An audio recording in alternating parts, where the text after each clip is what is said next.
You are now in tune with Mamba Radio.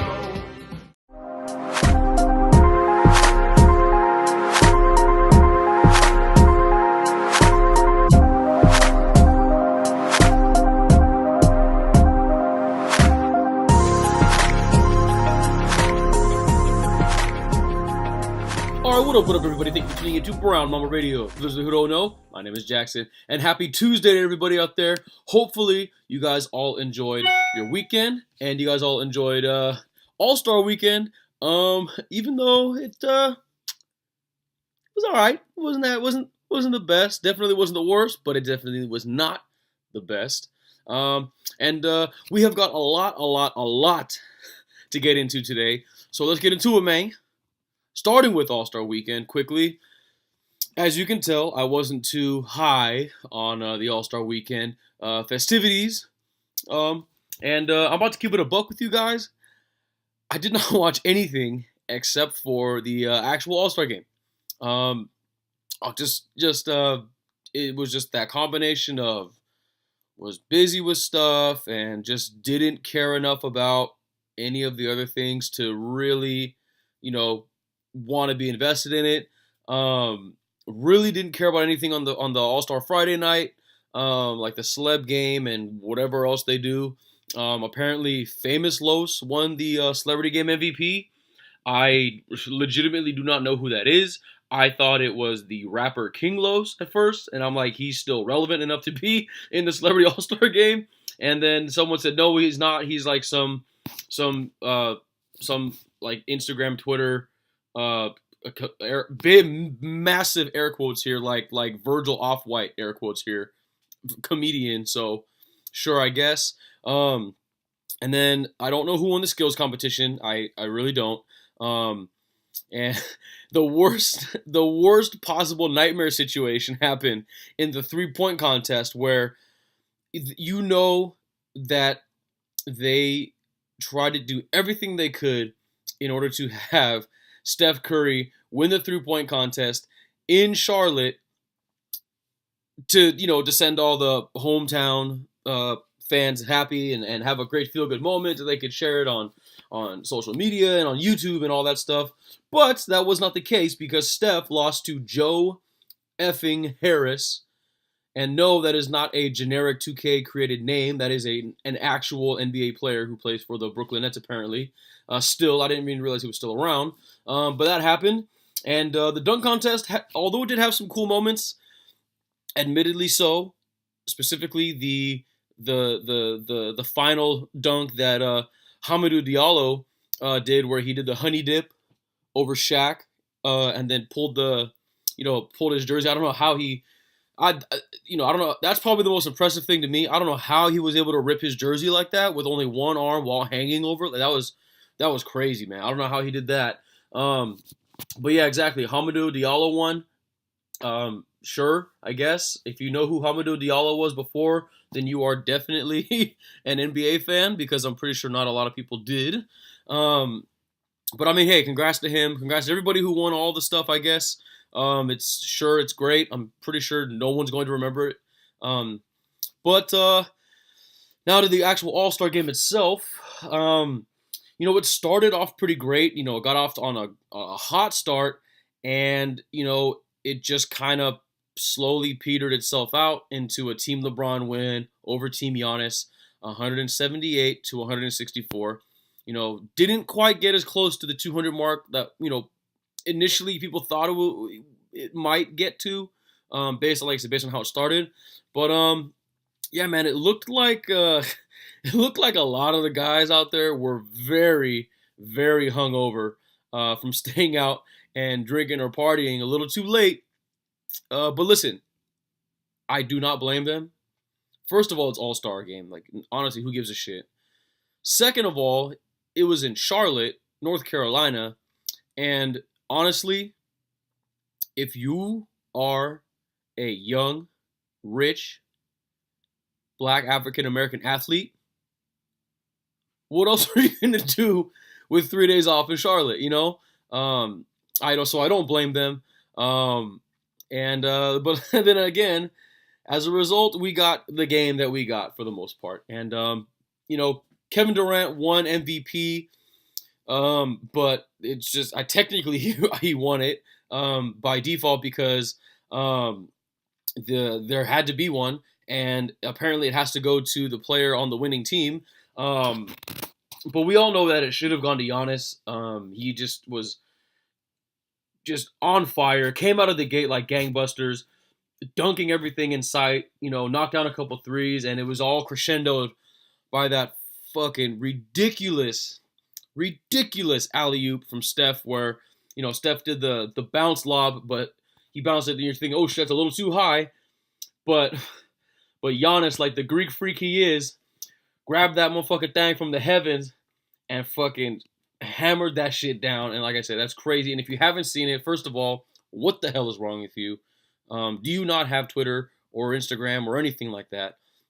Go look at it. But it was just ridiculous. And but like I said, it's all for naught because they didn't win. He didn't win anything. But you also, speaking of MVP, you could have made the argument for MVP for Team LeBron for Russell Westbrook because he single-handedly helped Team LeBron get back into the game in the second quarter after being down by like 20 at one point, I think it was. Because as soon as Russ came in the game, and I love Russell Westbrook.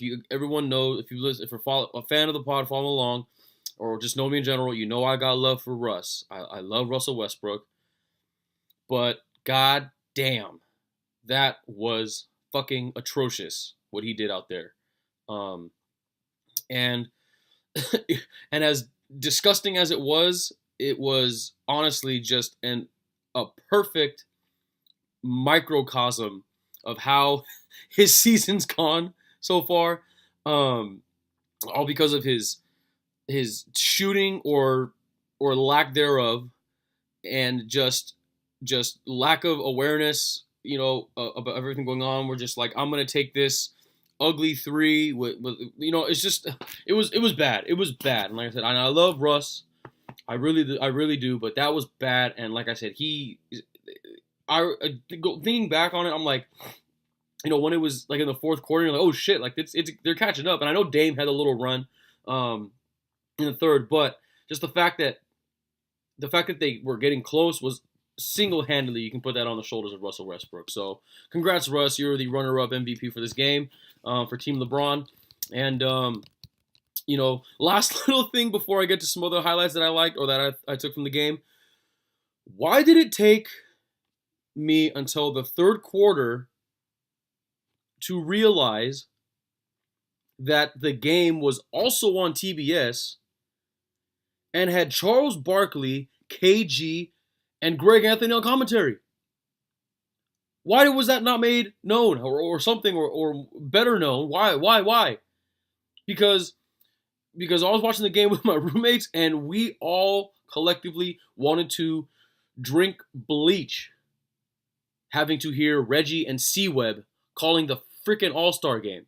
It's bad enough that they put C-Web on a majority of the Laker games that are on TNT. And it's just like, you would think, if it's the All-Star game involving the All-Star players, why would you not have your All-Star commentary team? Put Kevin McHale out there. No one, literally, I don't know anybody. I do not know anybody, zero people at all, who'd like to hear Reggie Miller or Chris Webber call a basketball game on TNT,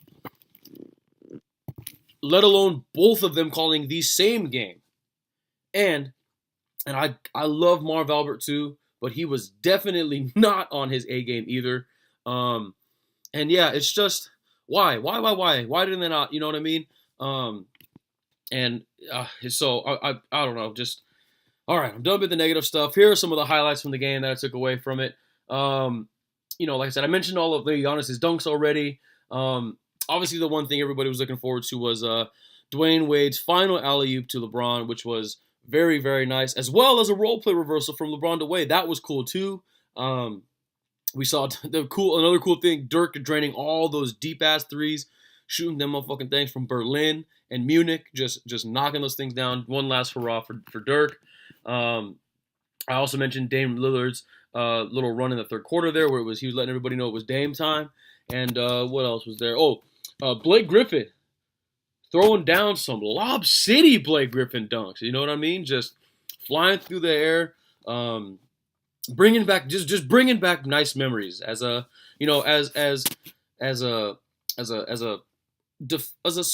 Clipper fan, I'm an LA sports fan. Although it's majority Lakers for me, Laker gang in this bitch.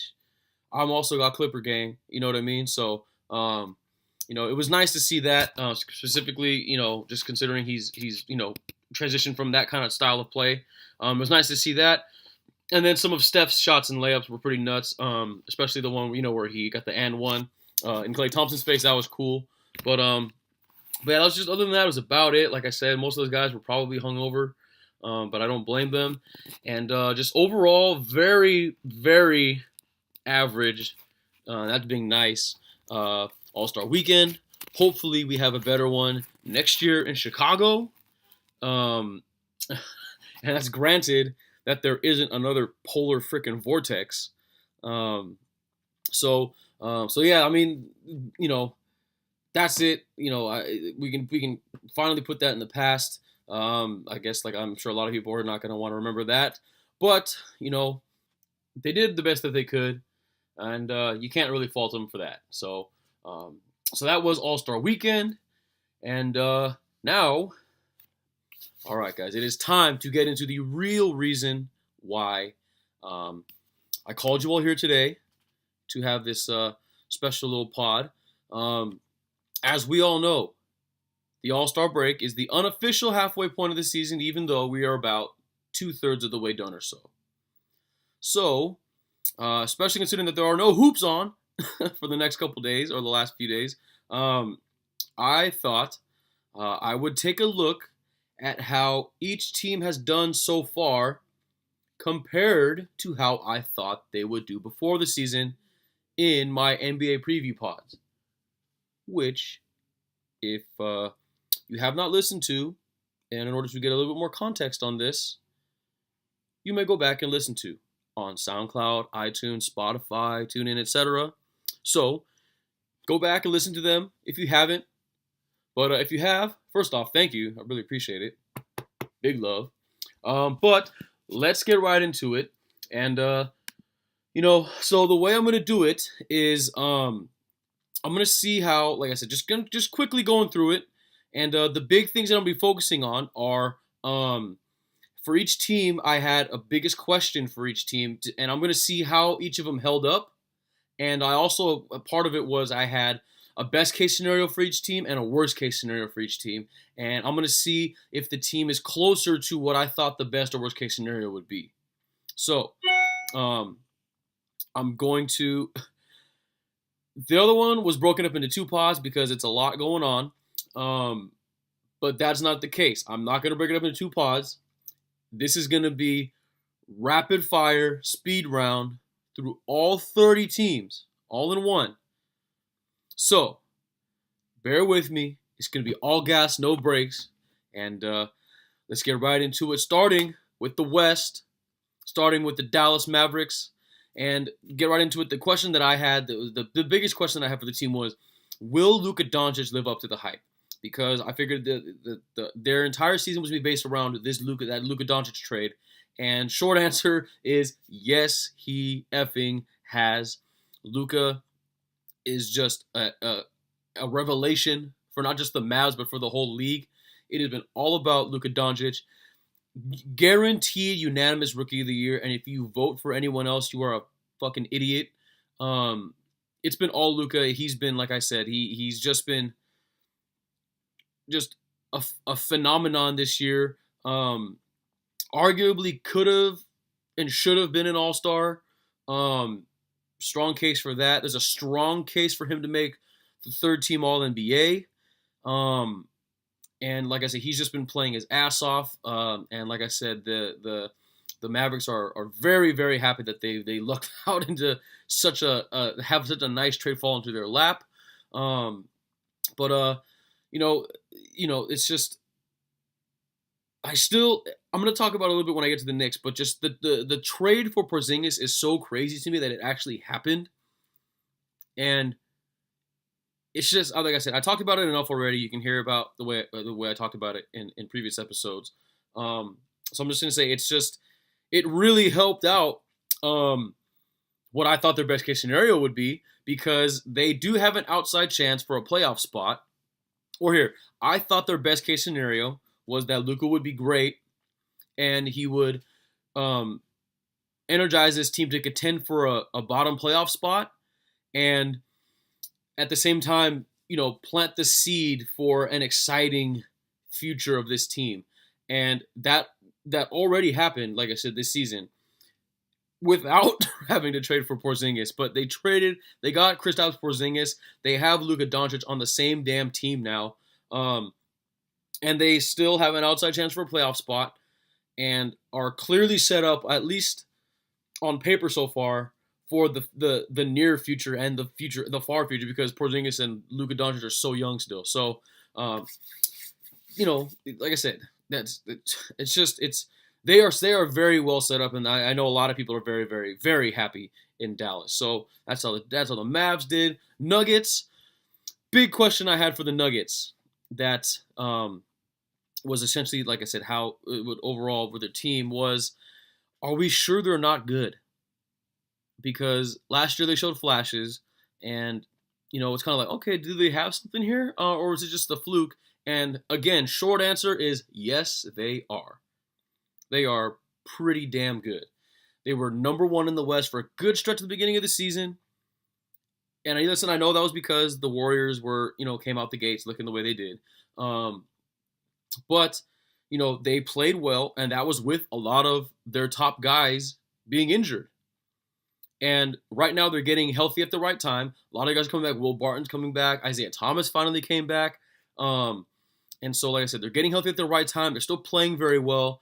And on top of that, the guys who have already been there, who have been there all season, Jokic, all-star, has been another type of revelation. Just like dominating games in ways that we've never seen centers do since, I was too young for it, but I know about it. But since Sabonis, and going way back, like Bill Walton, from what I've heard and read about Bill Walton, you know what I mean? Just an absolute all around, just skilled big man that is just playing unbelievable basketball. Like I said, so shout out to Jokic, the Joker. Jamal Murray has been a little too inconsistent for my liking, especially considering I got him on my fantasy team. But when he's on, he is on. And I know he's been dealing with a little bit of an injury bug, he got a little nagging injury. But like I said, it's just hopefully he can help get a little bit healthy going forward. And I had them at the best case scenario. This has definitely been their best case. The best case scenario has exceeded mine, where I thought that they would at least be a lower playoff seed and give like the Warriors or the Rockets or anything, or one of the higher seeds, a good run for their money. But they have definitely exceeded that. And like I said, and I also said, anything from the guys who were injured before the season, like Isaiah Thomas and Michael Porter, who I'm not sure what his timetable for return is, but I'm pretty sure they're thinking he can come back this year. But anything from those guys is icing on the cake. But all the other production that they've got from the guys they already had on their roster have been icing on the cake, because everyone else has stepped up and played very, very well. They're currently sitting at the number 2 seed in the West, I believe. Excuse me. So, they definitely have gotten to their best case scenario. Now with the Warriors, even though they started off a little shaky this season, it looks like they're on their way to another chip. You know what I mean? I don't have to spend too much time here or anything. The biggest question I had for them this going into the season was, is this the year it all falls apart for the Dubs? Even though it looked like it might be at the beginning of the season with the whole Draymond, KD getting in each other's face kind of thing, short answer again is no. And like I said, looks like they're going for another chip, which was obviously pretty predictable there. My best case scenario for them. And, it's looking a lot like that again, damn it. But, let's wait till the end of the season for this off season to ask this question again, because that's when all the where's KD going?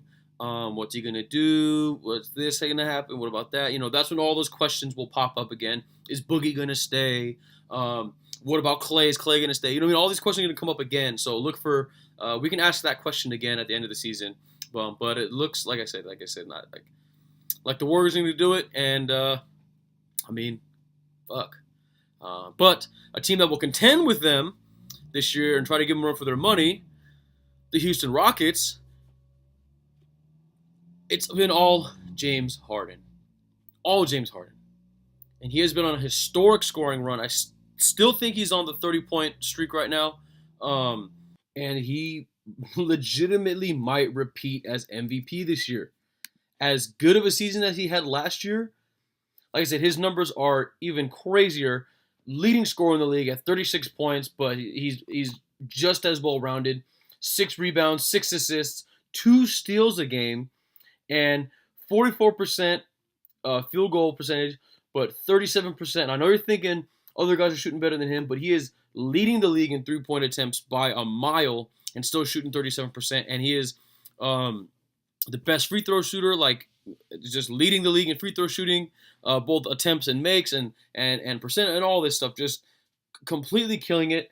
And it is the Harden show right now, and everybody has bought into the strategy because it is working. Who knows how long they'll be able to sustain winning like this? Because at a certain point, it's gonna, someone's gonna somehow figure this out, or James Harden will just tire himself out, and it's like I said, who knows? Who knows? The only thing that can stop it, in my opinion, is Chris Paul. Initially my question was, will Melo affect the team chemistry? And clearly that was the case, because they ended up just buying him out in a classic addition by subtraction move, and Melo still hasn't been signed by anybody yet. So there was that. But the new question for this team should be, how will they look when CP3 comes back? And will they be able to continue to do this? Obviously not, because Chris Paul is the one that's going to need the ball. And so I don't know what's going to happen. I don't know how this is going to look. I don't know if Daryl Morey and Mike D'Antoni are going to have to talking to CP3 saying, hey, you're going to have to play a little bit more off ball, or they'll figure out a way to make this work with James Harden being off ball, and maybe he'll get more assisted threes. I don't know. It's going to be definitely interesting to see how this works. And they clearly have been on their best case scenario. Even though for my best case scenario, I said, everybody stays healthy and they contend with the Warriors or the top teams in the West. Everyone has not stayed healthy, but however, they still finding ways to win. And like I said, it's all been on Harden's shoulders. And like I said, he's one of the front runners for MVP along with Giannis. And so, like I said, we're gonna have to just wait and see how the rest of the season plays out. So that's the Rockets. Clippers, they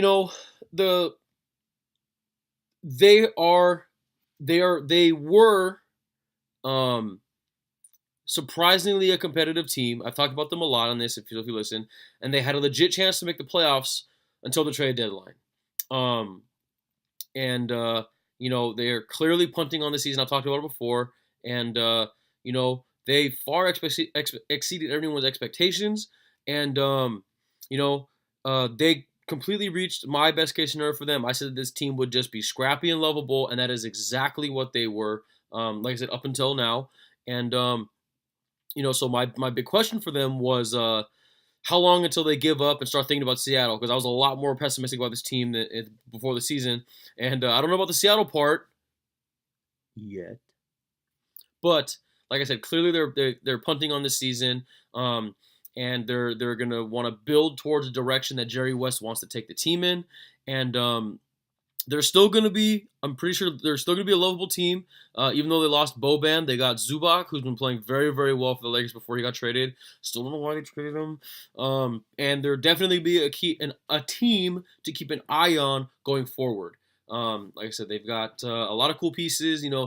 Shea Gilgeous-Alexander has become Nerd NBA Twitter, Reddit, wherever, their favorite rookie. Probably not going to get any love because Luka's obviously going to get that, but there's that. Lou Will's still doing Lou Will things. They lost Tobias Harris, but that's okay. They still got Gallo, and RIP to Boban. We're gonna miss you. We love you. Big Boban energy forever. But that's how the Clippers are doing.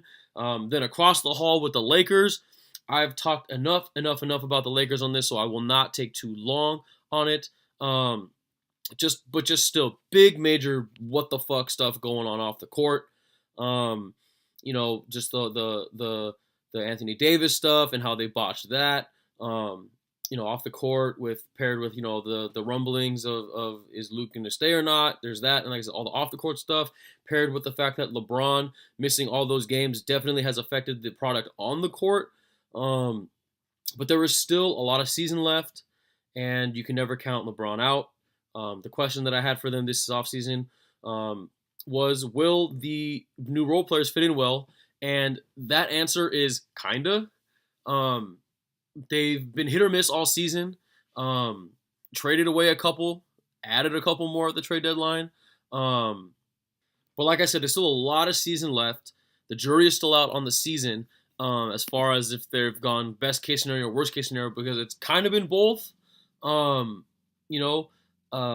Best case scenario, I said LeBron makes everyone better. They become legit contenders in the West to challenge the Warriors. Hasn't happened yet. Still has, like I said, still has the potential to, because LeBron is LeBron and hasn't played like LeBron yet. But there are some elements of the worst case scenario, I said, where the young guys don't blossom. Ingram hasn't been playing the way that everyone thought. He hasn't made the leap yet that everyone thinks that he can make, or at least they want to think that he can make. Kuzma's been great this year. Lonzo's been dealing with that injury. That sucks for both the Lakers and my fantasy team. And then again, I said the new role players stink. And they haven't, like I said, they haven't completely sucked yet. But like I said, they've definitely, it was head scratching when they got them, and they've just been, they've been the types of players you expect Lance, JaVale McGee, Michael Beasley, and Rondo to be. So, like I said, the jury's still out on the Lakers. There's a lot of season left. And like I said, I will definitely be talking about the Lakers and Clippers a lot more. So don't be a little too discouraged that I'm not talking about them so much right now. Moving on to the Grizzlies. The season has gone just about how we thought they would. They have the potential to be entertaining, but are definitely, the classic a year away from being a year away. But in this case, it's probably 2 years away from being 2 years away kind of thing. The big thing for them, for me, the big question that I asked was, if Gasol and Conley are healthy and productive, or on the flip side, if the team sucks, do they just trade them? And it was kind of both. Like I said, Gasol and Conley were healthy, and the team still sucked. So yes, they had to trade at least one of them, and they did so in trading Gasol to the Raptors, which looks like a great trade for the Raptors. But Michael Conley stayed put, and he might get dealt after the season. I don't know. That contract is still a lot to deal with. So, I don't know, where that's going to go. But this team is also another blend of best and worst case, where best case was they show flashes of progression and growth. Worst case was they just suck again and have worst team in the West potential. They're definitely at the bottom of the West, and they still suck. But they also have shown some flashes with a lot of the young guys, like Jaren Jackson and some of the other young guys that they have. I can't remember who off the top of my head. So like I said, they're like I said, they are who we thought they were, and that's going to be a theme of this. There's a lot of teams who are who we thought they were. Shout out to Dennis Green, RIP to a legend, and moving on, rounding out. Nope, not yet, not quite yet. Rounding out the West, T-Wolves. Again, another team with a major addition by subtraction. The biggest thing that I had for them, it all came out of the question I had for them in this going into the season was, how broken or damaged is this team as a result of everything that Jimmy Butler was doing, and does Jimmy Butler stay or go? It's all based around that. So they traded Jimmy Butler to the Sixers. got back some nice pieces, and they fired Tom Thibodeau as both coach and front office guy. They brought in Flip Saunders' son. I forget his name off the top of my head. I can't remember. He is the interim head coach. And it's they're closest to the best case scenario for me that I had for them, where they resolve all their issues, and it makes them stronger and as a team, and they can band together, and try to make a playoff run, and at the same time by trading Jimmy Butler they get a good deal. I'm pretty sure they're pretty happy with the haul they got. They got Covington, Saric in the deal, and they were playing a lot of good minutes for them. So there was that, and this team they're fighting for a bottom playoff spot right now. I don't think they're going to make some noise in the playoffs. They'll be close to, like I said, they're fighting for the bottom spot. They're gonna probably get there. I'm not 100% sure. And that's why it's closest to best case scenario is what I'm saying, because this team is just too talented to be stuck in this NBA purgatory. Shout out to Max Kellerman. It's just too talented to be, hovering around the bottom of the bottom of the playoff teams in the West. And they just keep doing this over and over again, and I don't know how much longer they're going to do it because, like I said, they're just too talented to play like this, in my opinion. And they're going to have to do a lot of soul searching in this offseason about the direction of the team, as far as who they want to bring in, as far as for front office, coach. I know that the Timberwolves like to keep it all in the family, as they say. Mainly along the Flip Saunders thing, and a lot of people they keep a lot of people in house and stuff like that. But it's nice. It's comfortable. It's feel good and all that. But like I said, they've just been mediocre for a very, very long time, as far back as KG. So and even before that, when they first became a team. So it's, like I said, a lot of soul searching for this team in the offseason. And like I said, I don't know if they're gonna make the playoffs yet. We'll have to wait and see. But it's a lot of soul searching for this team going forward. Now we got the Pelicans, who, it's well documented how their season has gone, so I'm not going to spend too much time on them here. But the AD saga has completely destroyed this team. The question that I had going into this season was, how much longer can or should Anthony Davis put up with losing? Now, I asked the right question. That's I'm pretty sure we're in consensus on that. I asked the right question, but what we got was not the answer that we thought we were going to get. With the stuff with joining Clutch Sports, Rich Paul, trying to orchestrate this big trade, it falling apart, AD saying a lot of questionable things to the media, and like I said, as a result, like I said, it destroyed this team, and this has been worse, way, way, way worse than anyone could have expected as the worst case scenario. Let me see, what did I even have for the worst case scenario? For what I wrote down for them. Worst case scenario, I said AD's injuries come back and the team sucks, but this is way, way worse because he's still healthy. He doesn't want to be there. He's trying to force his way out and just nuclear bomb this team. So they're gonna have a lot of stuff to think about. They're gonna probably trade him this off. They're going to trade him this offseason. If they're smart, they do.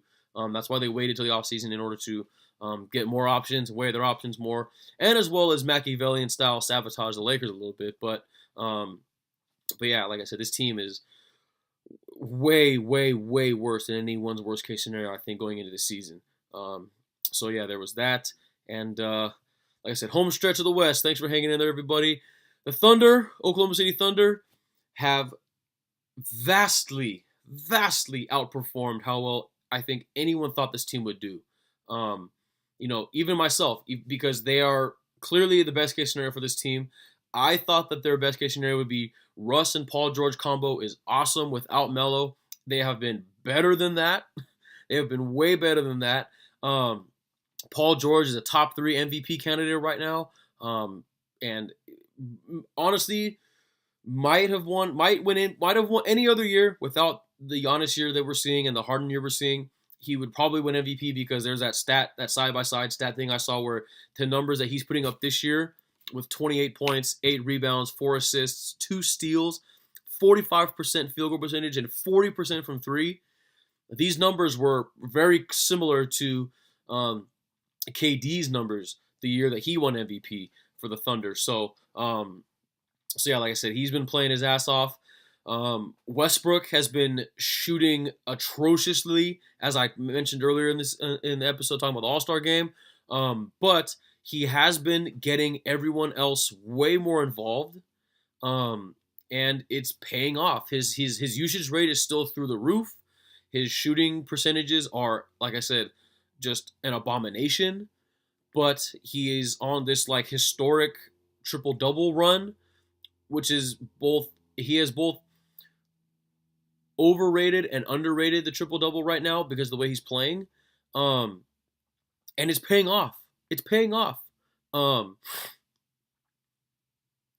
It's just, and because this is another thing that piggybacking off this Westbrook take, the biggest question that I had for them was how much longer can OKC use this team model where everything runs through Russ? And like I said, even though they're kind of still using it where everything is going through Russ, because like I said, his usage rate is through the roof right now. His that switch that turned on to defer to his teammates more and to get everybody else more involved, like I said, is working and it's paying off, and they're fucking killing it right now. And in my opinion, they have the most legit chance to challenge the Warriors in the West, better than the Rockets, better than the Lakers because of, even though they have LeBron. And honestly, it's because of their defense. They're playing extremely well on defense. They are top 5 in points for and against in the West. I think they're one of like the top 10 teams overall in defense, and they just, like I said, they're just overall the most well-equipped team to go toe-to-toe with the Warriors. Obviously, there's Russ.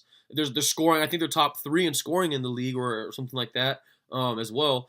There's Russ. There's PG. They're putting up crazy numbers. Like I said, even though Russell Westbrook isn't shooting well, he's still getting his points.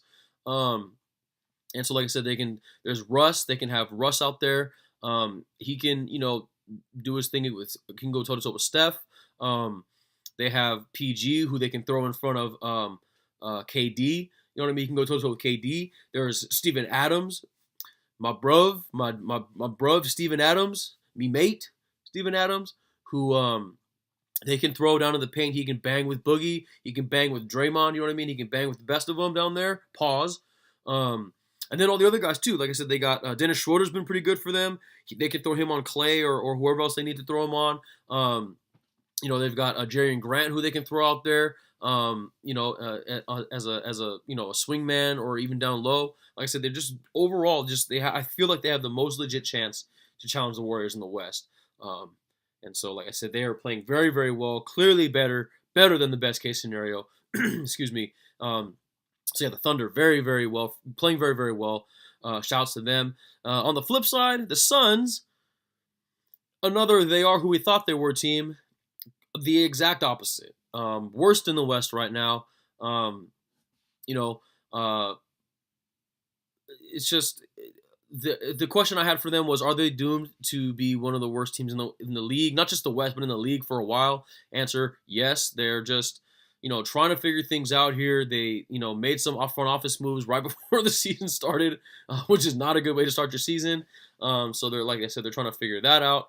Made some moves during the season. Whatever, like I said, they're just trying to figure stuff out right now. And they're also another blend of best and worst case scenario, because Booker is still Booker. He's a legit scoring threat, and he's a top guy. He secured that motherfucking bag this offseason, so shouts to him.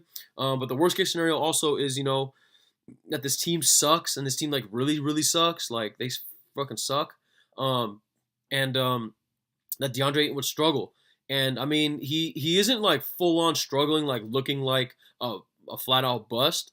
But DeAndre Ayton is definitely not performing at the level of the number one overall pick, especially when there's guys in this draft class who everyone thought was better than Ayton. You know what I mean? So, like I said, are they doomed to be one of the worst teams in the league for a while? Yes, and that's they're continuing that trend. Yeah, there's that. Sorry, Phoenix fans. Finally, rounding out the West, we've got the Portland Trailblazers. We're not going to spend a lot of time on them here because they are who we thought they were, but in a good way. Because they're just the same old Blazers. Where they play well. Damian Lillard and CJ McCollum still one of the best backcourts in the league. I had it. The big question I had for them was, who will Portland keep between the two?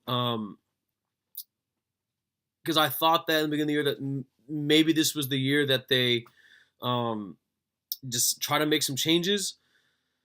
And it hasn't been an issue this year. There wasn't any, like anything like the Wizards where there's, any having to choose between John Wall and Bradley Beal kind of stuff. There wasn't any, toxic, team chemistry or anything like that.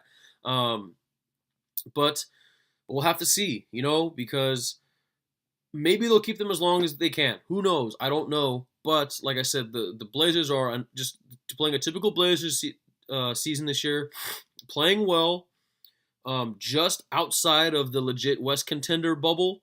They always are. And like I said, we're just gonna have to wait for the playoffs because they always get there, but never make a run. They got swept last year by the Pelicans, and maybe after if that happens again, if there's another early postseason exit for them, like in the first round, then maybe we'll start to hear hey, maybe they should blow this thing up kind of conversations. But for right now, all is quiet on the Western Front up there in Portland. So we'll just have to wait and see, like I said. So there's that. And then now on to the Sacramento Kings, the biggest surprise of the entire league. Who saw this coming? Clearly playing way better than their best case scenario, which was, I said, young players are showing flashes and they give fans something to look forward to. They are the most fun team in the league. They're all playing their asses off, and they are the most fun team to root for. De'Aaron Fox is a fucking madman. Buddy Hield cannot miss right now. I think he's shooting like over 50% from three on like 11 or 12 attempts, something crazy. So Buddy Hield is playing well. Bagley is legit. Piggybacking off that, the big question I had for them was, what the hell are they doing taking another center with a lottery pick? Because they've taken like 6 centers in the last 2 years, it seems like. But apparently they knew what they were doing this time because they got the right one. Bagley looks pretty legit. I don't know what that means for the other guys they have. I know they traded one of them. I can't remember which one, but I don't know what that means for the other big guys. But like I said, at least they know they got the right one in Bagley this time. They added Harrison Barnes, who, was a little bit of a punching bag and a laughing stock in Dallas, but maybe a change of scenery is what he needed. Maybe. I don't know. And I think he can really be a help for this team. Going for giving fans something to look forward to, they're the number 8 seed in the West right now, above 500 for like the first time in I don't even know how long for the Kings. Probably since the Bibby, C-Web, Divock, Stojakovic Kings. And I hope it stays that way.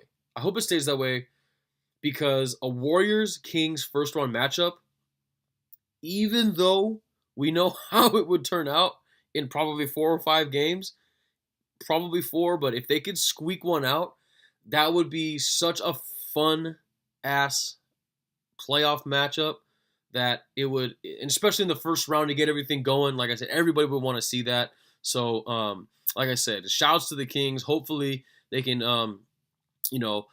keep this success rolling. And like I said, they've definitely got a lot to work with here. So shouts to them.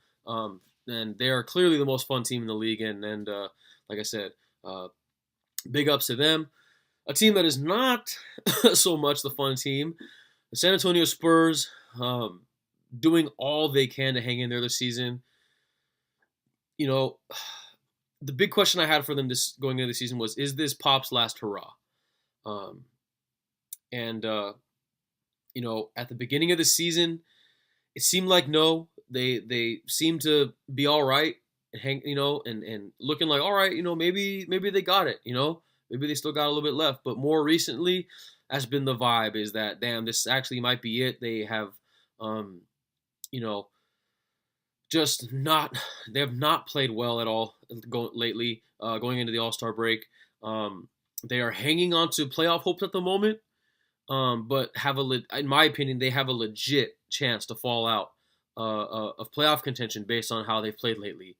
And it's I don't know where they're at right now. It's definitely not the best case scenario, where DeMar DeRozan came in there and puts this team on his MF back door and carries them. That has not been the case. He's been doing all right, but that has not been the case for them. And it's looking more like a worst case scenario thing where there's just too much culture change going on, where they lost the infrastructure, or the infrastructure on the court, of the players at least. There's Pop's still there, and still, but losing Tony Parker, Manu retiring last year, Tim Duncan retiring before, it's just not the same Spurs, and like I said, it's tough. And losing Kawhi, the guy that they thought was gonna be their franchise guy into the future, it's just a lot to overcome, and they just need more time to adjust. And I think that this might be it for Pop. He might just kind of fade away. Classic. That's what it seems like, and it's very sad. You would want Pop to go out on a winning note, but it's hard to see that in this foreseeable future for them. So yeah, it's tough, man. We're gonna have to wait and see. We're gonna have to wait and see for the Spurs. But like I said, I really do think that they're gonna have a chance to fall out of the playoff contention, as I'll get to soon, because finally we got to the end of the West with the Utah Jazz. It started off slow with a lot of what the hell is wrong with the Jazz kind of questions, but lately, right before the All-Star break, started to right the ship, and this really, in my opinion, fell on the shoulders of Donovan Mitchell, because the big question that I had for them going into the season was, is Donovan Mitchell ready to put the team on his back? And, a lot of the questions that came along for the team a lot of them were aimed at Mitchell, because it seemed like all this newfound celebrity that Donovan Mitchell found in the offseason, and because of how well of a rookie season he had last year, it seemed like it got to him. And he was just, enjoying the fruits of his labor, which, like I said, deservedly so. He can do that all he wants, but it seems like he did a little too much, and as a result, he started off very slow. And like I said, a whole lot of what's wrong with Donovan Mitchell, sophomore slump, this, that, and the other. People saying, oh, he was doing too many commercials and this and that and whatever kind of stuff. So he had to play himself into shape, it looks like, and now he's starting to play like the guy that we saw last year, and he's starting to make that little bit of a jump into the guy that we thought he would be this year. And so, like I said, they started off on the worst, looking like it was head towards a worst case scenario with Donovan Mitchell as a sophomore slump, and as a result, the team suffers. But like I said, the team has rallied around it. They've fought through it. They're getting better, and it looks like they're more going towards, they're, I think, the 5th seed in the West, or like that, something like the 6th seed, something like that. They're in it, and but it's not just all Donovan Mitchell. Everyone else is playing very well. Rudy Gobert has been playing really well. Joe Ingles, shout out to another one of my bros mates. Joe Ingles is playing very well as also. And like I said, a lot of the guys are just playing really well, playing good basketball lately. And like I said, got a lot of momentum going in the All-Star break, and hopefully they can continue it for their sake. And that is it for the West, at least as far as the overall teams go. Now I'm going to go quickly through the playoff race in the West right now. So before the season started, I thought the playoff teams would be the Warriors and the Warriors winning it. The Lakers in order from 1 to 8. The Warriors, the Lakers, Rockets, Thunder, Jazz, and some combination of the Wolves, the Blazers, the Pelicans, the Nuggets, and the Spurs. I couldn't figure out at the time. It was too tough. I, for the most part, nailed it. As of right now, the playoff seedings in order from 1 to 8 are the Warriors, the Nuggets, the Thunder, the Blazers, the Rockets, the Jazz, the Spurs, and the Clippers. I knew the Nuggets were going to make it. I didn't know they were going to be that high of a seed. So shouts to me for calling that. But the Lakers definitely not playing the way that we thought they would. But like I said, you still have to think that the Lakers and LeBron specifically are going to make it. Now, like I said, and I know you might be thinking, oh, you just sound like a homer because blah, blah, blah. Yeah, I am. But at the same time, it's like, when has LeBron, until we'll see it, happen where LeBron doesn't make the playoffs by himself kind of thing. Obviously not by himself, but you know what I'm trying to say. Until we see it, I'm not counting it out. So you have to think the Lakers make it. So, like I said, who falls out? The biggest candidates for me are the Spurs and the Clippers. And that's because, the Clippers are punting on the season. They're going to want to try to get as many possible assets back. It looks like they don't want to make the playoffs. They would rather get closer to the lottery. I don't think they're going to fall into the lottery, but they're going to try to get as close as they can. So they're a candidate. And just like I said, the Spurs have not been playing well, like I mentioned. They are legitimately, almost on the way out. So it's some combination of the Spurs and the Clippers, maybe even both. And if that's the case, who gets if there is only one spot left, who gets the last spot between the Kings and the Timberwolves? The Kings, like I mentioned, would be way more fun, but it looks like the Timberwolves need it way, way, way more. And it doesn't look like it. They do need it more. They really need it for their sake. I don't really know. I mean, but ultimately, I can, go through all this spiel about, this or that, or who's in, who's out, what's the order, but this matchup looks cool, because ultimately it doesn't really matter, because it's a pretty foregone conclusion that the Warriors are probably going to win it this year. So, I mean, like, what's the sense? And even then, what's the sense of me doing this whole thing? Other than maybe I like to hear myself talking. I want to beep beep toot my own horn a little bit. So, but it's gonna be fun. I hope that the the Kings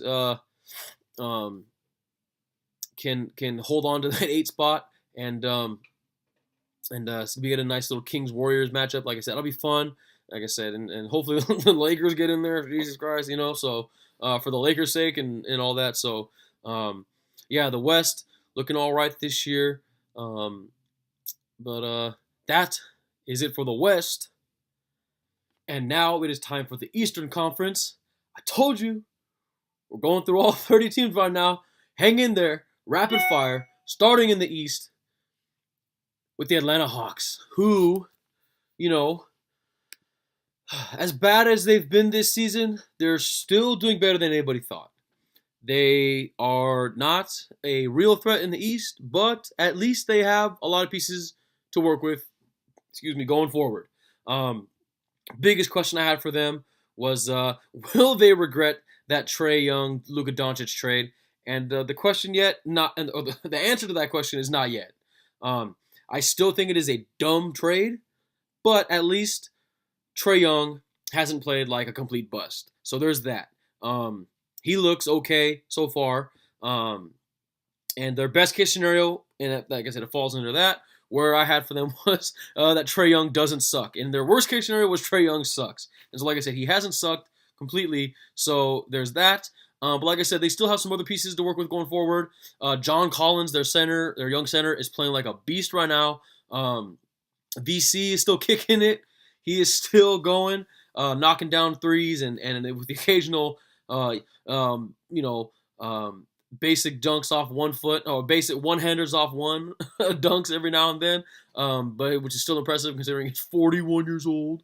But and they're getting some okay production from all the other younger role players, but still a long way to go for the Atlanta Hawks. But like I said, at least they're doing better than anybody else had predicted going into the season. But and another team who is has been playing in a way that is or whose season has not gone anywhere, not gone the way that people thought. The Boston Celtics, definitely not the way anyone thought that this season would go for them so far. From all the Kyrie IRL subtweeting he's been doing after games to the media and in interviews and stuff like that, to Gordon Hayward looking like a shell of himself, to the young guys who were awesome last season, going all the way to the conference finals, drastically underperforming this year. All of that has led to a very, very underwhelming season so far, and having Celtics fans on borderline panic mode all season. It's just this has definitely been not full on season from hell mode yet, because they're still contending in the East. There's still a lot of basketball left, and they still have a very talented roster. But the biggest question that I had is, can Brad Stevens figure this out and figure out how to stagger all the minutes and lineups properly to keep everyone happy, as well as get the best possible product on the court? And it's all stemming from this, because so far the answer is no. At least from what it looks like is no. No one wants to take a back seat. Everyone wants to get theirs, which is completely understandable. But the body language of the team is not great. Their frustrations are obvious as hell. And like I said, just all these, it's affecting everyone. It's really affecting everyone. And like I said, the Gordon Hayward thing is really, really, really sucks. And I'm sure it's understandable, considering it's such a devastating injury.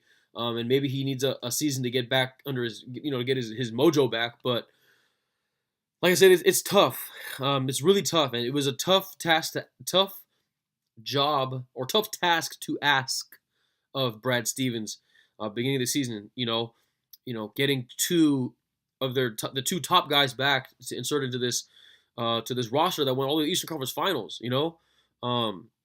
It's tough, and in Brad Stevens' defense and the Celtics' defense, which I hate to do being a Laker fan, but in their defense, or his defense, maybe he's doing things like this, and he's staggering these lineups and doing these different things and trying all these different things and doing all this stuff just to figure out what works and doesn't work.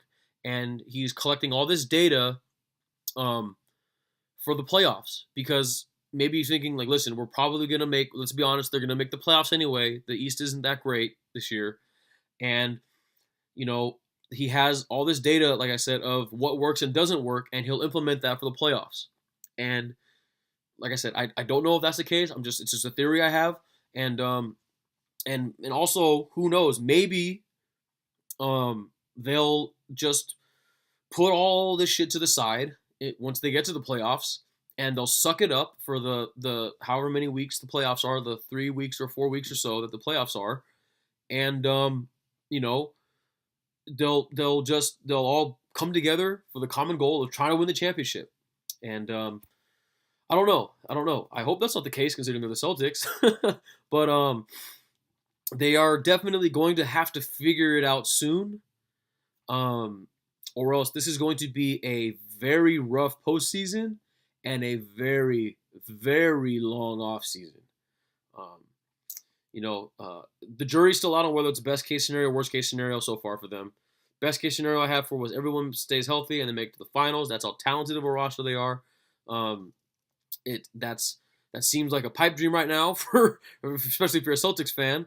And then the worst case scenario was something goes wrong somewhere and they lose earlier than expected in the playoffs. And that's what it's looking like right now. Was something going wrong with all the stuff I mentioned before with Kyrie, Hayward, the minutes and the lineups and stuff. So the jury is still out, because there's still a lot of basketball left. There's not as much as you think, but there's still enough left. So, like I said, they're going to have to figure it out, and they got to figure it out soon. But that's enough about the Celtics, those damn Celtics. Let's move on to my shining moment here on the Brown Mama Radio, formerly the Brown Mama Podcast, whatever you want to call it, because like I said, I don't like to toot my horn much. I don't like to. It's nice every now and then, but I'm a humble guy. But at the same time, you got to call a spade, and I called it. The Brooklyn Nets have been the biggest surprise in the East. And if it wasn't for the Kings, they'd be the biggest surprise in the entire damn NBA. And I still called it. But the Nets are just, playing very well right now. Damn D'Lo is having a career year after being traded from our Lakers, and we still miss him. Just a side note, we miss all the old Laker guys. The guys that were, when it was dark times, but they were the young guys that we really liked. D'Lo, Julius Randle, guys like that. We miss a lot of the guys, and it's always nice to see them doing well on their other teams and stuff like that. So shouts to them. Shouts to D'Lo. Jordan Clarkson falls in there too. But it's not just been D'Lo. It's been a lot of good production from the key players that they had to rely on. Jared Allen, Kerry LeVert, Spencer Dinwiddie. Those guys are playing very well. Scary injury to Kerry LeVert early in the season. Thought it ended up being not as bad as everyone thought it would be, and he's going to be able to return this season. So that's good for them. And they're going to give someone a run for their money in the playoffs. And that's exactly what I said. I said best case scenario for them was they get frisky, make a little bit of noise in the playoffs, and get these fans excited about their future. And that is exactly what is happening. As it is sitting right now, they are the sixth seed in the East, excuse me. Sixth seed in the West. And like I said, they are they're gonna make some noise. They're probably gonna win a playoff series.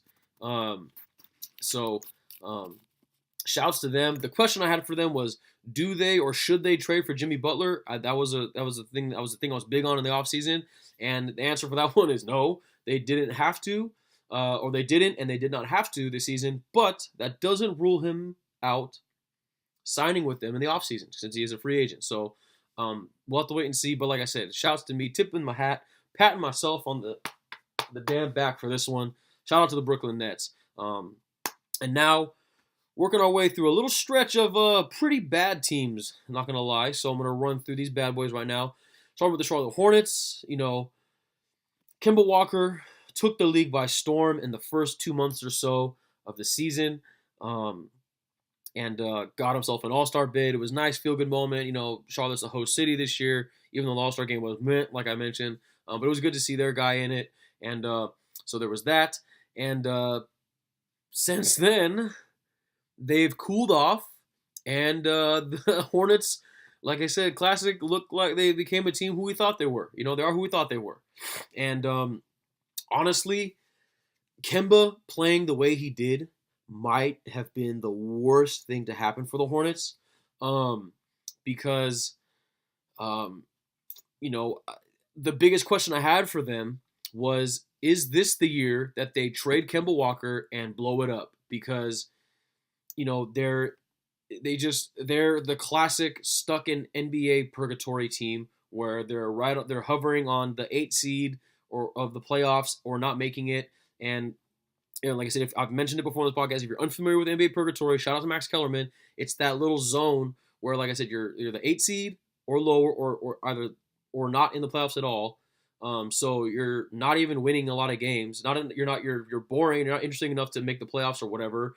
But also at the same time, you're not bad enough to get a decent pick out of it. They've gotten some in the past, I know, but they're just in that weird zone. And I figured they should just blow it up, do the process, try to get some better assets back and start over. But with Kemba doing what he's doing, all signs are pointing to them offering him a max deal this offseason. And I'm not sure that's the smartest thing to do. Because it's like, because then, like I said, if they keep him around, then they tie a lot of money into him. and then they have themselves a similar situation we have with John Wall, because as much as Kemba Walker is good and talented, he isn't that talented. He clearly isn't, because the Hornets are what they are ever since the Bobcats that he's been there, So, and you're not winning a championship with this team. There's no way they're a series contender in the East, and if they do that with Kemba Walker, it feels like they're just going to keep this running with the same roster. So it's kind of like they're in between their best case, worst case scenario, and I feel like it's towards the worst, but in an opposite way, where it's like, they're gonna contend for a low playoff seed, but they still suck, and they're gonna be stuck in the NBA purgatory. So I don't know what they do. Like I said, I don't think they should do this. I don't think they should do it, but it looks like they're going to. And I don't know. I mean, we'll have to wait and see. Then, like I said, now we got a nice little stretch of some bad basketball here. The Bulls, not going to spend a lot of time here. Sneakily, one of the most embarrassing teams this whole season. They fired their coach, Fred Hoiberg, early on in the season, and promoted assistant coach Jim Boylan, who has run this team like the damn military, and leading to a borderline coup d'etat of sorts, where the team was just boycotting him and saying, like, man, fuck all this bullshit. You're making us run suicides after back-to-back games and doing all this bullshit. And it's definitely worst case scenario for them, even though my worst case scenario was that I was wondering if they can stay healthy or not, because maybe if they were healthy, at least they have a lot of, like, air quotes here, fun guys on the team, like Zach LaVine and Chris Dunn and, stuff like that. But, that wasn't the case. They still suck, even though they're still healthy. And like I said, they're just, I don't know what they do. I really don't know what they do, because they've got to overhaul this whole thing. And they're, like I said, sneakily been one of the most embarrassing teams this whole season. So have fun with that, Chicago. Cleveland, another one, another classic. They are who we thought they were. Back to their post-LeBron, pre-LeBron, I get whatever ways. Just not playing well. The biggest question I had for the Cavs was, when do they accept that they're a lottery team? And they already have, their best case scenario was also their worst case scenario, where they just have to completely suck again, bottom out, become a lottery team. That's where they're headed. But just please, please, please, please, NBA gods, whatever the hell is up there, don't let them get the number one pick again. Please, don't let them get Zion or RJ Barrett or Cam Reddish or whoever's going number one, probably Zion. Please don't let that happen. So yeah, Cavs, whatever. Back to who we we thought they were. Pistons as well. Just the biggest question I had for them, was how much of an impact will Dwayne Casey have? Because, even though he's the reigning coach of the year, he's getting thrown into a situation where he's a defensive-minded head coach with an offensive-minded roster, who already had a pretty defensive-minded coach in Stan Van Gundy, who I know had a lot more autonomy with the team than Dwayne Casey's going to get, as far as like a front office role and involved in player personnel and all that stuff. So that's why they had to get rid of him. But, if they couldn't get it done with Stan Van Gundy, is Dwayne Casey really that much better than SVG?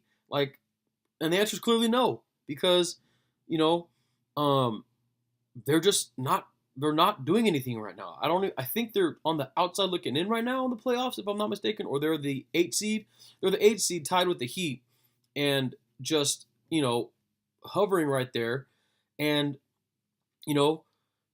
even though, shout out to Blake Griffin, I bigged him up earlier. Shout out to Blake Griffin and the comeback season he's on right now, because he is playing his fucking ass off and a deserved All-Star. It's like I said, I mentioned it before, it's good to see him playing well. We miss Blake here in LA. Miss seeing him out and about in LA nightlife. But he's playing his ass off. But it's too bad because he's the only one, and you can see how frustrated he is about it. And it was all, it was like perfectly encapsulated in that post game interview thing where he was talking about, he's like, man, even though we won, we blew the lead. Sure we won, but it doesn't feel good. And then as he's doing that, Reggie Jackson, up to his typical Reggie Jackson shit, interrupts it, and just you can see Blake just super pissed off, but has to hold it in kind of thing. So like I said, there's that. Like I mentioned, Reggie Jackson is just typical Reggie Jackson, empty stats. Sure he puts up numbers, but they really don't mean anything. Andre Drummond is up to his usual ways as well, sprinkling a random 2020 game in there here and there. But bookended with that by a bunch of games where it's just like he's the biggest guy on the floor, but you would never know it kind of thing. And like I said, this team is right on the bubble at the 8 seed, and they're just might miss the playoffs, man. Who knows? And like I said, this is definitely a worst case scenario for this team because they are going to underachieve again. Especially with another, they're pretty talented watching themselves. Blake Griffin, Andre Drummond, Reggie Jackson, all talented guys with a good head coach in Dwayne Casey. So I don't know. I mean, I know it's early in the Dwayne Casey era, and he's gonna definitely want to try to get some guys around him that he definitely wants on his team. So he has to build a roster the way he wants. So it might take some time, but just Pistons not looking good. Feel bad for Blake. I hope he can find his way out of there to a better situation for him. Hopefully back in LA sometime, some way. That'd be nice. But yeah, we're gonna have to wait and see about that. And then not necessarily a bad team. The Indiana Pacers.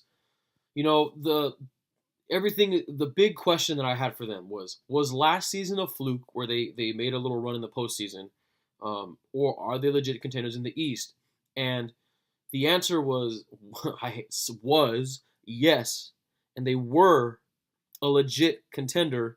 And I use all past tense here because that was all the case before the Victor Oladipo injury, which fucking sucks hard, by the way.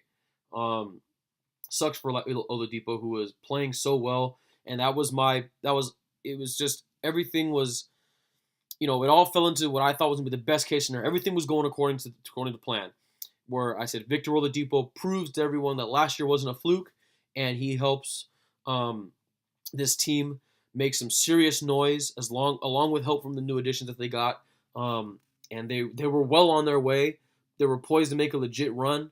They're one of the best defensive teams in the NBA, and like I said, they were getting a lot of great production from their role players. Like I mentioned, the new additions, led by all the white guys, Bogdanovich, Sabonis, Dougie McBuckets. But Victor Oladipo was the heart and soul of that team, and him going out just really fucking sucked. And it's gonna be tough for them to do it without him. They'll probably slide down the rankings. I think they were sitting at like 4 or 5 in the East. They were the 3. God damn, they were the 3 seed. Like I said, they were killing it, man, killing it. And like I said, that injury sucks. It's really gonna hurt the team. And I don't know if, like I said, it's tough. It's really tough. So hopefully Victor Oladipo comes back healthy next year, and hopefully, like I said, they can pick up where they left off last year, or this. Hopefully, they can pick up where they left. They can pick up next year where they left off this year, and stay healthy and try to use that as motivation to show that look, we can do it. So let's go out there and do it. As long as they can all stay healthy. Then with the Miami Heat, it's the D Wade farewell tour has been fun, sure, but they're really not going to do anything of relevancy this year. Even if they make the playoffs, they're probably not going to go far. And it really just seems like, that it just really seems like they're just enjoying this D Wade farewell tour, and they're just going to try to change things up, starting in the offseason. The big question I had was, what is Pat Riley going to do? I was really thinking, is he going to just let this kind of season happen? And the answer is yes, he is. And so like I said, they're just punting on the season, or just letting it be what it is, enjoying the moment, and like I said, just figure it out later. Worst case, it's not either best or worst case scenario, because the worst case scenario I had for them was Pat Riley swings and misses on a deal or doesn't make one at all, and they just kind of stay where they are. Best case scenario I have for them was, they D Wade, like I said, the farewell tour was fun. D Wade plays well. and they make the playoffs and they get sent off on a air quotes here winning note kind of thing or whatever. And like I said, that looks like it's just the Heat. They're pretty much whatever this season. So I guess we'll be able to have to gauge what the direction of the team is in the offseason. So there was that. But on to the next team, the best team in not just the Eastern Conference, but the entire NBA, the Milwaukee Bucks. Just the Bucks, man. The Bucks.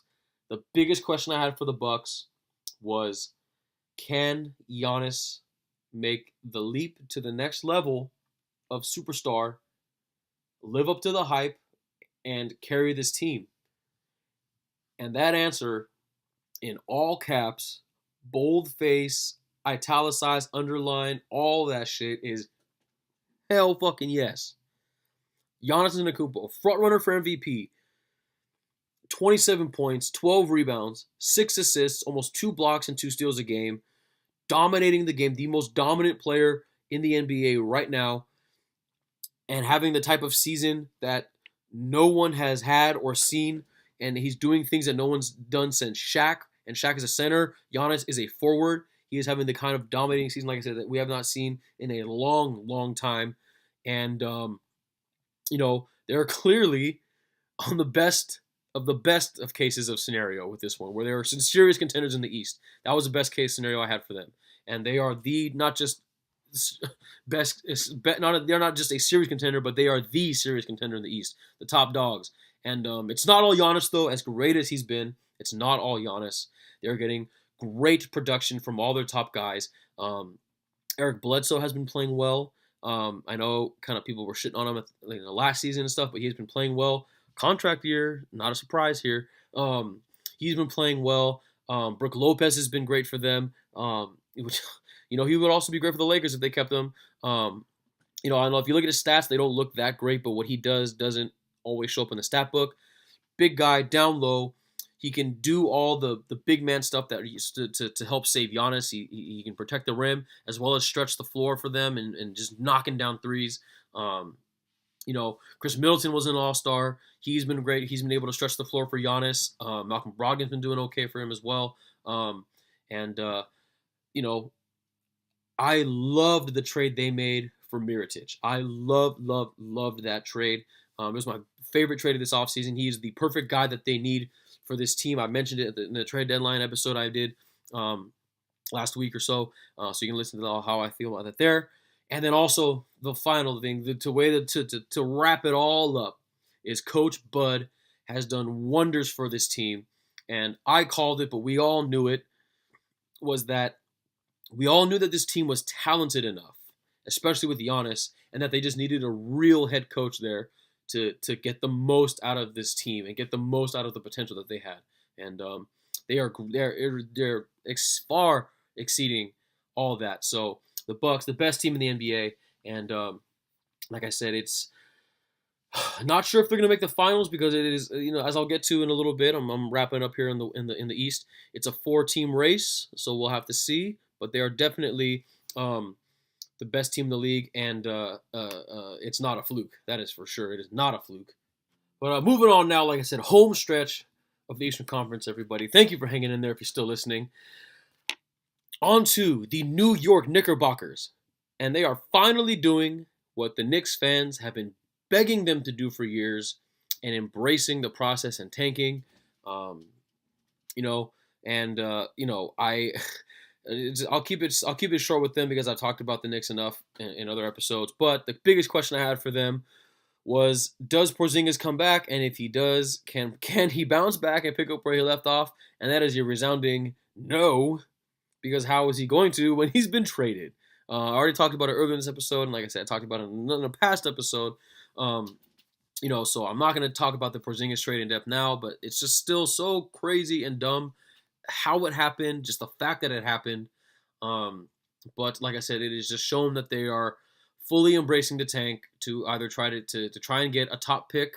They're aiming for the top pick, or one of the top picks. And if there's ever a year for the NBA conspiracy theorists, the frozen envelope conspiracy theorists to come back. It's this year, with the Knicks fighting for a number one seed, or not number one seed. They're fighting for the number one overall pick. If you're unfamiliar with the frozen envelope, the 1985 NBA draft, the New York Knicks had it was the draft lottery. The Knicks were one of the worst teams in the NBA. They were not the worst team in the NBA, but they were in contention for it. This was when Patrick Ewing was the top guy that everybody wanted out of Georgetown. And the conspiracy that the league wanted the top guy, one of the best prospects in college basketball ever, to go to the top, air quotes, top franchise in the biggest city in the league. So there was the conspiracy that the frozen envelope was, there was a frozen envelope that had the Knicks, team on it, placed inside the little thing where David Stern picked the envelope out of. So when he felt it, that's the one he knew to pick the Knicks. And he picked it. Oh, they have the number one overall pick. Then they're going to pick Patrick Ewing. If there's ever a case for this to happen, like I said, it is this year with Zion. Everyone wants Zion to come to the Knicks for obvious reasons. Pairing that with as a result of the Porzingis trade and all that stuff, they're clearing cap space for whoever the free agents that are trying to go for this offseason, whether it's KD, Kyrie, Clay, Kawhi, whoever it is they're going for. They just want to have space for that, because the guys that they traded for in the Porzingis deal probably aren't in future plans. Maybe DeAndre Jordan, maybe. We'll have to wait and see. But yeah, so who? Like I said, it's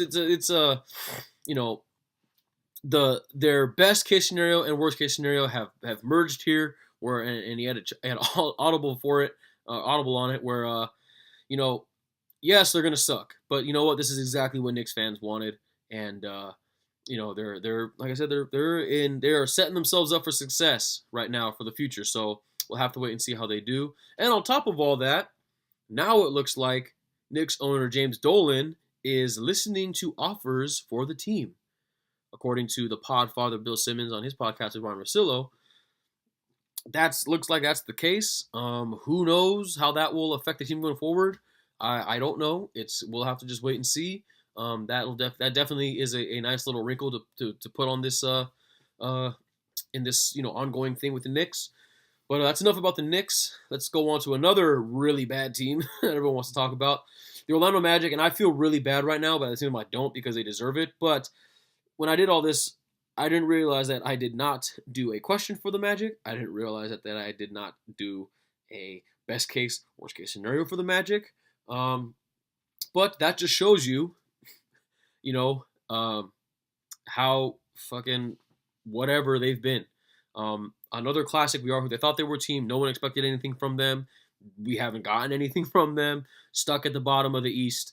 And honestly, there's a worst case scenario, they're on it right now because they are in complete NBA irrelevancy. Where, like I said, I did an entire list of all 30 teams and completely just forgot about them. So at least they have, at least they got Markelle Fultz, his bum shoulder, and Disney World. So there's that.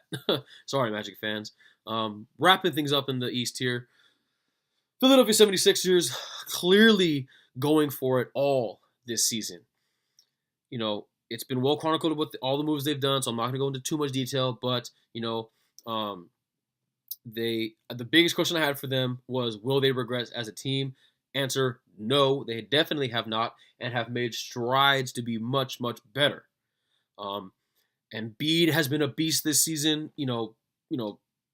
Clearly trying to claim his stake as the top big man in the league. Ben Simmons has been good, not great. But that there's another level he can ascend to, and you're hoping he's not saving it for the playoffs, but like, all right, we're just doing it like this for now. But once push comes to shove, I'm gonna do what I gotta do, and it's there. He wants to unleash it. And maybe Brett Brown is holding him back. I don't know. I know a lot of they're winning right now, yes, but I know there's a lot of people out there who think that Brett Brown isn't the answer, or isn't the guy that they should keep long term in Philadelphia, but we'll have to wait and see. And obviously, traded for Jimmy Butler in the offseason, or during the season. That was the big, thing that happened this year. He's been up and down for them. I don't think he's in their future plans. They also traded for Tobias Harris. He looks more like in their future plans, but again, he's not. We're not sure with him either. Definitely best case scenario so far with this team. Embiid and Simmons have stayed healthy. That's great for them. They did a little addition by subtraction, getting just having to just suck it up and say sorry, but we fucked this up and have to move on. Got rid of Markelle Fultz, and got rid of Markelle Fultz. And I also have to mention they overcame. I don't think I remember mentioning it in the thing or not in the preview. They were able to all the situation with Brian Colangelo before the season, where that scandal and that controversy going on, they were able to overcome that. Elton Brand has done a great job with this team, calling the shots for them, and like I said, just made the right moves. Made the right moves, and like I said, clearly going for it all this season. And they are, one of the top contenders in the league. I said it's a 4-team race. They are one of them. With the Celtics, the Bucks, and the next team I'm going to talk about. But yeah, they're a top team, and they're poised to make a legit playoff run. But that's how the Sixers have done. The fourth and final team that is a legit contender in the East, the Toronto Raptors. Again, another team with a legit chance at winning the East. And the biggest thing for them, to me, or the biggest question I had for them was, and it was going to be everything that's based around their season was going to be based on how healthy is Kawhi, and can he play or get to the level that he was at when he was peak Sharktopus Kawhi, Finals MVP Kawhi. And that answer has been a resounding yes. He has been awesome for the Raptors this year. Hasn't missed a beat, clearly just needed to get out of San Antonio, or wanted to get out of San Antonio. Kawhi's been awesome, 27 points, 7 rebounds, 3 assists, and a steal. And just, like I said, not necessarily the steals, sure, he's not leading the league or anything in steals, but he is just a freaking just classic Sharktopus right now. And that is what I'm saying. That's the best case scenario for them. He's been playing well. It's a kind of like, the team was kind of like, is he good? Is he not good? And then he's good now, and that weight is off their shoulders. They can play the way they want to play. So yeah, Kawhi's been great. Pascal Siakam has been a fucking revelation for this team. He has stepped up big time in the absence of DeMar DeRozan. You know what I mean? I know they play different positions, but just the fact that you need at least 3 or 4 guys to play well on your team, and they thought they lost their guy with DeMar, got Kawhi back for it. They were like, shit, we still got Lowry, but I don't know who's going to step up, and Pascal Siakam has definitely stepped up for them. He's been great. Loved the Marc Gasol trade.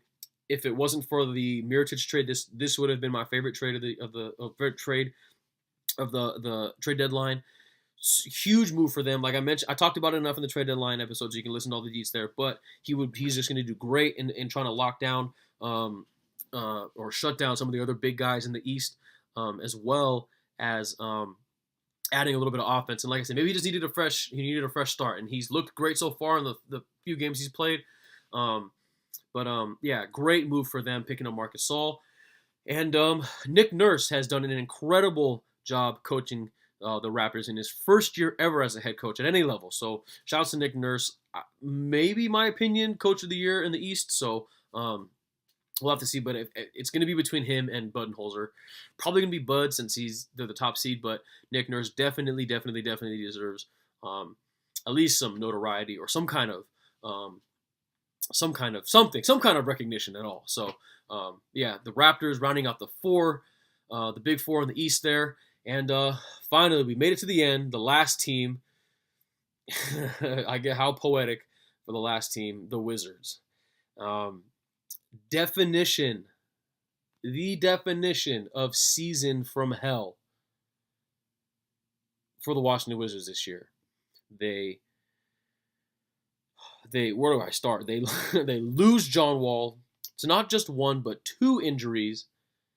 Injured his heel. That was the injury that put him out initially, and he was going to miss the entire season. Messed his heel up somehow. Had to get surgery for that. And then while he was rehabbing it, shortly after the surgery, like lost his balance, tripped, fell, whatever happened, tore his Achilles in that same foot. So that really fucking sucks. And I know John Wall has gotten a lot of jokes and stuff like that over the last couple years or so, but this really sucks. And I hope he comes back healthy. And you don't wish anything like that upon anybody. But at the same time, this has now officially made John Wall the worst and most untradeable contract in the entire NBA, possibly all of sports. Easily one of the worst. This becomes one of the worst contracts ever. I've talked about it before, but John Wall, if you're unfamiliar, he signed that massive extension, I think a year or two ago, and he is now on that stretch of it where from this point on he is going to make over $40 million every year for the next 4 years, with the fourth year being a player option, where I think it's like $47 million, something crazy like that. And I'm no clairvoyant. I'm no I'm no anything here. I'm not a smart guy per se, but I'm pretty sure he's going to pick up that option. So yeah, it's tough juice for the Wizards on that one. They lost Dwight Howard to injury. I am not a Dwight fan. If you know me personally and have been listening to this podcast or whatever you want to call it, I am not a fan of Dwight Howard, and he is out to injury. And it's just, I think it was a shout out to Jason Concepcion who had the tweet about it. How poetic is it that, Dwight Howard is out because of pain in his ass, and he has like a glute injury or something, and pain in his ass after being a pain in the ass for his entire career. So there was that. He's been on and off the court more off than on, and honestly, they weren't even playing that well when they had all these guys. So when they had all of them healthy, so there's that. That's just the kind of season it's been for them, and the biggest question I had for them was, will this be the season where the straw breaks the camel's back in the John Wall, Bradley Beal situation? And it's a yes and a no, and it is a very complex situation, as you can probably tell, because that was the big thing, was do they get rid of John Wall or do they get rid of Bradley Beal? With the you would want to keep Bradley Beal because he was clearly it seemed like he'd be the better player. He's younger. He does a little bit more than John Wall. John Wall, was for all that he does, Bradley Beal does a little bit more. But with that injury, on top of the contract that he has, it feels like the Wizards are handcuffed into having to keep John Wall because of all those things, like I mentioned. So if that's the case, it would seem like now would be the perfect time to try and trade Bradley Beal, because his value is at its highest right now, and you would try to just be able to get the most you can back from him. And you can probably get a nice little haul from Bradley Beal just based on how well he's playing. A lot of teams could use a guy like Bradley Beal. But they can't do that because they would just be, because with John Wall injured and going to miss at least a year, and probably he won't come back till after All-Star break next year kind of thing, they can't trade him because they would literally have nothing. And they don't have Dwight Howard, they would have nothing. They would have no John Wall, no Bradley Beal, no nothing. So it's just a really, really tough situation, all adding to the worst possible scenario. And like I mentioned at the beginning, the quintessential season from hell. So that's tough times for the Wizards fans. As if the times already weren't tough for them. So that does it. That rounds things out for the East. We finally made it. Let's quickly go through the playoff stuff, because it is like I said, it is a 4-team race, but let's take a look at it. Before this season, I said in order the playoffs seeding would look like this: the Celtics at the top, then the Sixers, the Pacers, the Bucks, the Raptors, the Heat, the Pistons, and the Wizards. And I had a nice big brackets, and I mentioned it on the episode as well. You can go back and listen to it. I mentioned, don't be surprised if the Nets are knocking on that door towards the end of the season. And they have more than knocked on the door. They kicked that motherfucker down, and they are in there because the playoff seeding right now, for the most part, I got the teams right. It's just a little bit of little reorganization, if you will. Bucks are on top, followed by the Raptors, the Pacers, the Celtics, the Sixers, the Nets, the Hornets, and the Pistons and the Heat are tied right now. Technically, the Magic are on the bubble, but we all know they aren't going to do anything. This lineup, this is going to change. I don't know if the Pacers are fully going to fall out because of them losing Oladipo, but they're definitely going to slide down. So the seeding is going to change. But for the most part, we kind of know what we're going to get. Again, it's a 4-team race between the Bucks, the Raptors, the Celtics, and the Sixers. And like I said, that's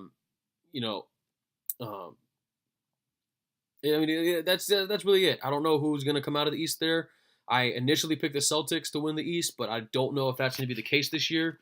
Like I said, we'll have to wait and see. And also, like I said before, whoever is going to have to face the Nets is going to get a run for their damn money. So yeah, there was that is the East. That was the West earlier, and we made it. That is going to do it on the I guess look back, or a little, compare and contrast how I thought things would go. Thank you so much for sticking around, and if you made it all the way to the end, big love. I appreciate it. I thank you so much, and that means you probably like what you heard. So if that's the case, and this is your first time listening, go ahead and subscribe, like, share, comment, all that YouTuber bullshit. And also don't forget to follow along on all the socials, Instagram, Twitter, Facebook, Tumblr, whatever that bullshit. Follow along on all that stuff. At Brown Mamba Radio, at Brown Mamba, or my personal stuff, at JXCKSXNNN. Follow along all there. And tell a friend, and tell a friend, and tell a friend. You know how that works. And I know I don't have the site up right now, but the site is getting worked on, like I said, so let's stay tuned for that by the end of the month. BrownMamba.us, or it might be something different. Who knows? We'll have to see. Stick around to find out. And also subscribe on the YouTube channel as well. Like I said, I got some cool stuff working on some cool stuff. Getting a little delayed. Things have been a little, but like I said, listen, this is a labor of love for me, okay? Like I said, there's no ads or anything on this. There's no revenue stream for me on any of this stuff and whatever, this is just a labor of love. I love doing this. And like I said, if you're rocking with me, I appreciate it. And I really, I got big love for you. Thank you so much. So, there's none of that weird stuff. Like I said, just subscribe if you like, what you hear. And like I said, I forgot to mention, but, SoundCloud, iTunes, Spotify, Stitcher, TuneIn, or everywhere else the podcasts are available and stuff. So, do all that. And, that is it. We made it. Hopefully the rest of the season goes the way you want it for your team. I wish nothing but the best for all your teams, even though it's probably not going to be the case. And that's going to do it for me today. Thank you guys all again. And don't just have a good week. Make it a good week. It's a short week this week, so hopefully you guys are enjoying it. And don't forget to drink water. It has health as well. Please be kind to each other out there. It's easy to be nice. Enjoy the rest of the NBA season. I'll catch you guys on the next one. Peace.